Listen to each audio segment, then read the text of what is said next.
Hello दोस्तों, retail अड्डा YouTube channel में आपका बहुत बहुत स्वागत है। तो इस वीडियो में आईसीएल पे नज़र डालेंगे। ICIL यानी इंडो काउंट इंडस्ट्रीज़ लिमिटेड। इसके क्वार्टरली रिजल्ट आए हैं, तो इसके Q4 के रिजल्ट हम लोग फॉलो करेंगे।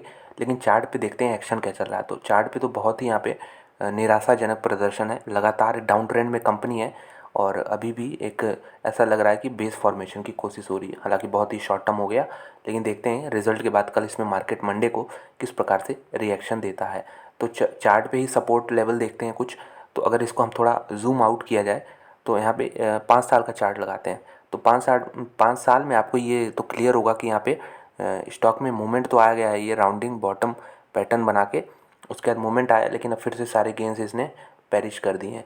लेकिन एक अच्छी बात है कि 140 के आसपास इसमें सपोर्ट बन रहा है। तो 140 मैं क्यों कह रहा हूँ सपोर्ट है, अगर इसको थोड़ा और जूम किया जाए, लॉन्ग टर्म का टाइम देखा जाए, तो ये चीज़ 140 135 के रेंज की है। तो यहाँ पे देख सकते हैं पहला, उसके बाद इसके पहले भी यहाँ पे 140 के बाद ब्रेकआउट के बाद कितना शानदार रैली मिला। 140 के ब्रेकडाउन के बाद लगातार गिरावट, उसके बाद 140 यहाँ पे ब्रेक हुआ, रीटेस्ट हुआ, फिर ज़बरदस्त रैली, अब फिर से वहीं खड़ा है। तो 140 इसमें एक सपोर्ट है। फिलहाल कितने पे है ये, अगर देखें तो 141 पे है। तो ये वीकली चार्ट है, 140 को ये होल्ड कर रहा है, ये अच्छी बात है। हो सकता है इसमें आगे चल के एटलीस्ट 180 190 तक के लेवल्स तो आराम से देखने को मिल जाए। तो देखिए जिसके पास है वो होल्ड कर ही सकता है इसे। चलिए इसके क्वार्टरली रिजल्ट पर नज़र डालेंगे। और अगर हम थोड़ा और जूम आउट करें तो ये देखिए ज़बरदस्त यहाँ पे एक्सपोनेंशियल ग्राफ आपको देखने को मिल जाएगा। लेकिन उसके बाद ये इतना टाइम पीरियड इसने कुछ भी यहाँ पे रिटर्न नहीं जनरेट किया है। तो यही प्रॉब्लमेटिक चीज़ होती है इन सारी कंपनियों में कि बहुत लोग देखिए इधर नहीं खरीदे होंगे। 1 2 3 रुपए का जब स्टॉक था तो बहुत लोग नहीं खरीदे होंगे, जब यहाँ पे बढ़ गया होगा तो ही बहुत लोग खरीदे होंगे और उनका पूरी तरीके से इसमें टाइम ही वेस्ट हुआ है। चलिए फंडामेंटल्स देखते हैं कि कंपनी के फंडामेंटल्स कैसे हैं और इसमें क्या चल रहा है, क्यों इतना इसमें टाइम लग रहा है रिटर्न जनरेट होने में। तो हम रिजल्ट देख लेते हैं सबसे पहले। और रिजल्ट खोल लिया है ये PDF। उसके पहले बता दें 2 रुपये का यहाँ पे डिविडेंड आपको देखने को मिलेगा। तो अच्छी बात है, करंट प्राइस के हिसाब से तो ये 1% के ऊपर का यील्ड बना रहा है यहाँ पे इंडो काउंट इंडस्ट्रीज़ लिमिटेड में। चलिए रिजल्ट देखते हैं। सारे फिगर करोड़ में है। रेवेन्यू कितना हो रहा है, 654 करोड़ रुपीज़। पिछले साल कितना फिगर था, 690 करोड़ था। तो ये तो कमी देखने को मिल रही है। बहुत कम कंपनियों में ये चीज़ देखने को मिल रही है। टॉप लाइन यहाँ पे घटता हुआ नज़र आ रहा है ईयर ऑन ईयर। एक्सपेंसेस तो मटेरियल कंजम्पशन देखिए आधा हो गया इसमें, ये अच्छी बात है।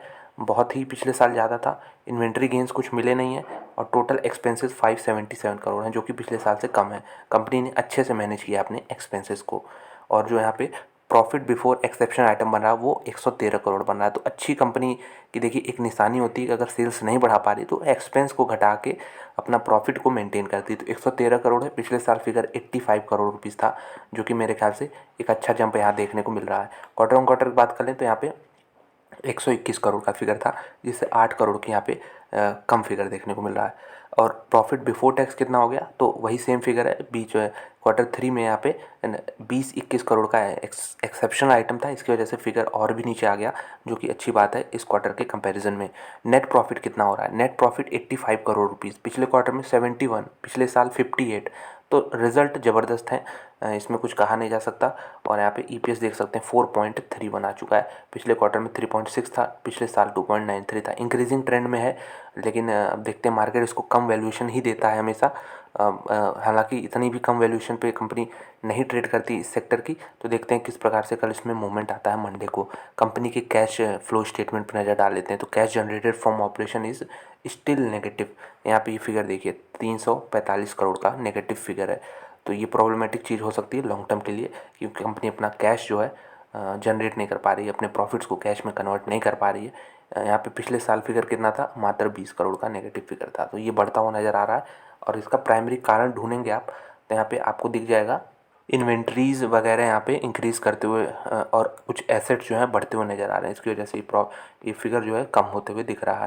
तो कंपनी के बारे में हम कुछ बेसिक डिटेल भी देख लेते हैं। तो Indo count industries is engage in home textile और बेडिंग इंडस्ट्री में। The company is a manufacturer and exporter, ये अच्छी बात है, of bedsheet, bed linen and quills. तो ये बेडशीट्स के मैन्युफैक्चरर हैं और यहाँ पे बहुत अच्छा खासा इनका प्रीमियम मार्केट भी कमांड करते हैं ये। चलिए इनका कुछ देख लेते हैं बेसिक डिटेल। तो मार्केट कैप यहाँ पे एक स्मॉल कैप कंपनी 2700-2800 करोड़ की। करंट प्राइस जैसा मैंने बताया कि 52 वीक के लो के आसपास ही ट्रेड कर रहा है। डिविडेंड अच्छी खासी 1% के ऊपर मैंने ऑलरेडी बता दिया। बुक वैल्यू देखेंगे तो प्राइस टू बुक वैल्यू मात्र 2 टाइम्स है। और रोस और रो रेशियो कंपनी के काफ़ी अच्छे हैं, डिसअपॉइंटिंग नहीं है। और कंपनी पे कर्जा देख सकते हैं 50% इक्विटी का है। इंट्रिंसिक वैल्यू जो निकाली जा रही है 157 है। तो 157 असली वैल्यू है। अगर इसके ऊपर मार्केट प्रीमियम देना चाहा तो मार्केट के ऊपर है। उसको जैसी कंपनी में देखते हैं फंडामेंटल्स, कंपनी के मैनेजमेंट, कंपनी का कॉर्पोरेट गवर्नेंस, उस हिसाब से इसमें प्रीमियम उतना मिलता रहता है और ग्रोथ के हिसाब से। तो टोटल एसेट 2600 करोड़ के यानी लगभग मार्केट कैप के बराबर। रिजर्व भी यहाँ पे मार्केट कैप का आधा है। कैश बैलेंस 56 करोड़ का है। ये चीज़ डिसअपॉइंटिंग है। जैसा मैंने बताया लॉन्ग टर्म के लिए अगर कोई स्टॉक आपको ढूंढना हो तो CFO पैट हो गया या फिर ये आपका CFO एबिटा हो गया, ये फिगर जो है कम से कम अच्छा खासा 1 के करीब होना चाहिए, जो कि इसमें नेगेटिव है। यानी इससे इंडिकेट हो रहा है कंपनी प्रॉफिट तो जनरेट कर रही है लेकिन उसे अपने कैश में कन्वर्ट नहीं कर पा रही है। तो ये प्रॉब्लमेटिक है। हाँ, प्रॉफिट ग्रोथ कंपनी का स्ट्रांग रहा है पिछले 3 सालों में। पिछले 5 सालों में बिल्कुल फ्लैट है। तो इस कंपनी का यही सार है कि इसमें कुछ बहुत अच्छे पॉइंट्स हैं लेकिन 1-2 यहाँ पे नेगेटिव पॉइंट्स भी हैं जैसा मैंने बताया। ऑपरेटिंग प्रॉफिट मार्जिन 19% है। कुछ इनके पीयर्स से हम कंपैरिजन कर लेते हैं। तो ये पीयर्स इनके दे रखे हैं कॉटन ब्लेंडेड सेक्टर टेक्सटाइल में। और इसमें देख सकते हैं इंडस्ट्री का अगर हम पी देखें तो वर्धमान टेक्सटाइल्स मात्र 5 के पी पे ट्रेड करता है। अरविंद लिमिटेड ये 10 के पी पे। तो इस सेक्टर की सारी ही कंपनियां ऐसे पी पे काम करती हैं। और अगर ये तो 8 देखिए, 8 इनका पी बता रहा है पिछले रिजल्ट के हिसाब से। अगर इस रिजल्ट जो Q4 आया है इसको अगर आप फैक्टर इन करेंगे तो ये पी और भी कम होते हुए नज़र आएगा आपको। तो ये हम बात कर रहे थे इनके क्वार्टरली रिजल्ट की। ईयरली रिजल्ट भी देख लें कि क्या इसमें प्रॉब्लम आ रही पिछले कुछ सालों से। तो नेट प्रॉफिट अगर हम देखें तो आपको एक चीज़ तो दिख रहा होगा कि नेट प्रॉफिट यहाँ से ये फिगर देखिए 2013 का है। 2010 से स्टार्ट है यहाँ पे। तो 2010 में 17 करोड़ का यहाँ पे नुकसान था, फिर 11, फिर -2। फिर ये ट्रेंड देखिएगा ज़रा, यहाँ से -2 से 29, 110, 146, 251। अब उसके बाद फिर देखिए इस दूसरा यहाँ पे आ गया 251 के बाद 232, 126 मतलब नीचे, फिर 160, फिर 74, फिर 251, फिर 331। तो ट्रेंड यहाँ तक तो ठीक था, बहुत अच्छे से ग्रो हो रहा था।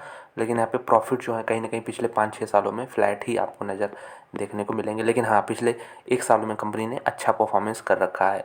प्रॉफिट ग्रोथ देखेंगे तो 5 साल का 0% ऑलरेडी बता चुका हूँ। 3 साल में अच्छा किया इन्होंने और 1-2 साल में और भी अच्छा किया है। ये सेल्स ग्रोथ रहा। स्टॉक का प्राइस जो है 10 सालों में तो आपको बहुत अच्छे फिगर दिखा रहा होगा, लेकिन स्टोरी कुछ अलग है 5, 3, 1 सालों में।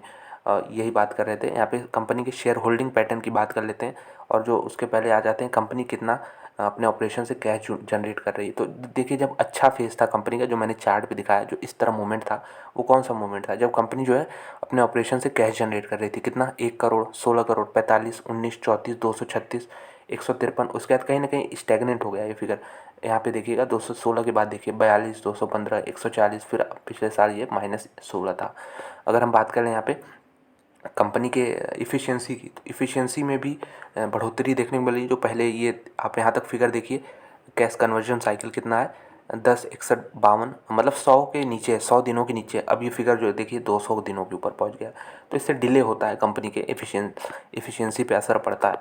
और प्रमोटर्स कितने हैं? 59% के आसपास हैं, शुरुआत से बने हुए हैं। FIIs जो हैं 9% थे, बीच में 7% हो गए। अब फिर से ये स्टेक बढ़ा रहे हैं, 9% के आसपास हैं। हालांकि 1-2 क्वार्टर में इन्होंने स्टेक पिछले क्वार्टर में ट्रिम किया है, हल्का सा ट्रिम किया है, इससे कोई फ़र्क नहीं पड़ता। पब्लिक 31% बनी हुई है। तो ओवरऑल मेरे ख्याल से इसमें निकलने का तो कोई रीज़न दिख नहीं रहा कि इस कंपनी से निकल जाया जाए। हाँ, लॉन्ग टर्म के लिए मैं कहूँगा कि अभी भी एक अच्छा बेट नहीं होगा जब तक आप कैश फ्लो जनरेट नहीं करेंगे अपने ऑपरेशन से। तो इस चीज़ पे नज़र रखिएगा। लेकिन हाँ, अभी रिज़ल्ट अच्छे हैं। अब मूवमेंट आपको अच्छा खासा इसमें ज़रूर देखने को मिल सकता है। जैसे मैंने बताया 180, 190 के टारगेट्स इसमें आराम से शॉर्ट टर्म में एटलीस्ट बन सकते हैं इंडो काउंट इंडस्ट्रीज़ लिमिटेड में, आईसील में। तो दोस्तों, वीडियो देखने के लिए बहुत बहुत धन्यवाद। अच्छी लगी तो लाइक कर दें, चैनल में सब्सक्राइब कर दें और इस वीडियो को और लोगों तक शेयर भी कर दीजिएगा। तो दोस्तों, मिलते हैं आपसे अगले वीडियो में। धन्यवाद।